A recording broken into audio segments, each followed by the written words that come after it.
I want to start with the greatest enemy of truth. And it's not lying or deception, but rather, and I assure you, this is a technical term in philosophy, bullshit. Indeed, we work hard on our bullshit. Politicians and PR firms carefully hone their message, looking for the words that sell, not necessarily the words that accurately describe reality. More often than not, we excuse bullshit as something harmless, maybe even fun. The seasoned bullshitter is praised for their roguish ability to get by, as if, like Odysseus, showing that guile wins the day. A seasoned bullshitter is a bullshit artist. So if we are so willing to excuse, even valorize bullshit, why think it's a greater enemy of truth than lying? Well, the philosopher Harry Frankfurt provides us with an answer. In his book On Bullshit, he points out that the liar says something that she knows to be false. The liar deliberately misrepresents the world in order to get us to believe something. But the liar has to know what she is saying is false, otherwise she's merely misinformed, not lying. The bullshitter, by contrast, does not care whether what he says is true or false. He wants to convince us of something without regard for the truth value of what he says. At the same time, the bullshitter misrepresents himself as caring. So the effect is that we think the bullshitter is playing the same game as us, trying to say true things, trying to provide relevant evidence for his claims. But the bullshitter is up to something altogether different, playing by different rules and using our credulity to get away with it. Now, bullshit is worse than lying, Frankfurt argues, because it undermines our respect for the truth and it undermines our ability to find the truth. This is the epistemological problem with bullshit. The liar, because she has to know what is true, cannot abandon our best practices for seeking knowledge about the world. But the bullshitter, they don't care. Indeed, one reason why we bullshit is to avoid doing the hard work of finding out what is true. So the more the bullshitter bullshits, the less able he will be to find truths in the future. And the more successful the bullshitter is with that bullshit, the less motivated he will be to seek truth in the future. Worse, as bullshit piles up in society, we lose the ability to find and agree upon a set of shared facts that we can use to understand the world and hold the claims of public figures to account. To say that we live in a post-fact age is to say that we live in an age where bullshit is ascendant. Now, the perils of bullshit for society lie down a well-trodden path, and one that I don't want to take today. Instead, I want to focus on a less appreciated but pernicious kind of bullshit, the bullshit we tell ourselves. And to understand this bullshit, I want to start first with the challenges in seeking truth. We often pay tribute to the value of truth, talk about how important it is that we are committed to truth. But we usually fail to reckon with how demanding seeking truth really is, how hard it is to find truths, how hard it is to accept truths when we find them, and how hard it is to accept what seeking truth tells us about ourselves. Take first the difficulty in finding truth. If I only learn about the world out of textbooks, I might think that scientists simply describe the world as it is given to us. If I think that what seems obvious to me must be true, I might think that the hard work of humanists is nothing but obscurantism and, well, bullshit. But this is illusory. Understanding the world is hard. It takes creativity. It takes rigor. It takes a keen eye for detail, and it takes repetition and failure. Philosophers do not continue to debate the questions that vex Socrates because they are without answers. We debate them because they matter, and our intellectual tradition has left us with more questions than solutions.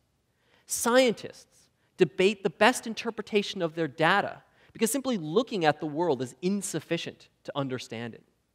Historians debate how to understand the events of the past because these events are not givens that we can view with a clear and unbiased eye. Truth seekers, all of us, have joined an intellectual tradition littered with false starts and dead ends. We fail in seeking knowledge more often than we succeed. Yet if we care about the truth, we endure. It can also be hard to accept truths when we do find them, because the truth is sometimes harsh, and it sometimes challenges how we think about ourselves and our place in the world. History is full of such examples. That we are not the center of the universe, that we've evolved from so-called lesser forms of life, that claims about our own moral superiority are unjustified, or that we are complicit in the harm of others. Now, it is easy to be committed to the truth when the truths we find are things we want to believe anyway. The true test of one's commitment to the truth is one's ability and willingness to accept truths that one wishes were not true. It can also be hard to accept what seeking truth tells us about ourselves, that we are deeply fallible. Now, of course, we all know that other people are fallible. We are keenly aware that other people are often wrong. And we also acknowledge, in general, that we are wrong sometimes too. We all know that nobody is perfect. But it reminds me of what philosophers call the paradox of the preface. An author, in writing a book, may acknowledge that there are errors contained therein. Given how hard it is to understand the world, we would not expect any author to be able to write a book that did not contain some falsehood. But the author is committed to the truth of every sentence in that book. Otherwise, she would not have committed them to print. So too with our beliefs. Now, we know abstractly that we can be wrong. At the same time, of each of our beliefs, considered individually, we are sure that we are correct. And so we go into conversation, discussion, and debate from the presumption that our beliefs are fixed starting points, and our job is to show that it is others who are mistaken, and it is us who is correct. Truly embracing intellectual humility, truly embracing the limitations of ourselves as knowers, means recognizing that even my most cherished beliefs, the things I believe most strongly, might be wrong. And so they should be subject to the same critical scrutiny that I typically reserve for those with whom I disagree. Now, we bullshit ourselves when we don't take heed of these costs of truth-seeking. Remember that the bullshitter says things to convince people of something without regard to whether or not that is true. When we bullshit ourselves, it is because we prioritize something else above truth, but misrepresent ourselves to ourselves as being concerned with the truth. It is when we care more for the feeling of understanding or the feeling of being right than we care about actual understanding or actually being right that we bullshit ourselves. And I want to give two examples. First, we bullshit ourselves when we provide post hoc rationalizations for our current beliefs and desires. If there's a political position that I believe, and I am presented with an argument that supports that position, I am likely to find it to be even stronger than it actually is.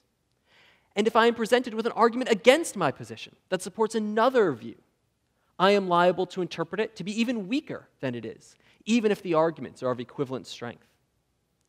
My evaluation of the evidence is driven by how well that evidence fits my current beliefs and existing worldview, rather than considering my beliefs based on the strength of the evidence.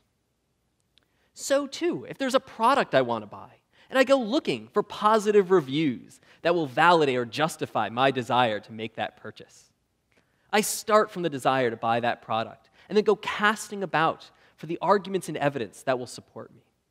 In both of these cases, we are what what psychologists describe as intuitive lawyers. That is, we start from a position and then fill in the evidence to support it.